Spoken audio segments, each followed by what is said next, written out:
শ্রীমঙ্গল সবুজবাগ গোসাইবাড়ি এলাকার এই গলিটা এখন যেন একটা ছোট খাল। সকাল থেকে একটু বৃষ্টি হলেই পানি জমে যায় হাঁটু পর্যন্ত।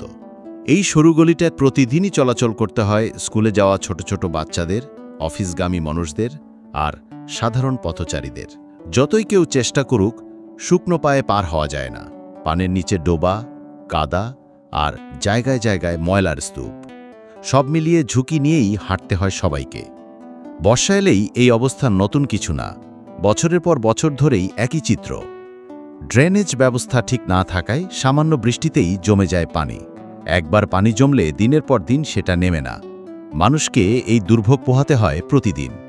এই সমস্যার একটা স্থায়ী সমাধান দরকার, তবে সেটা কখন হবে তা কেউই জানেন না।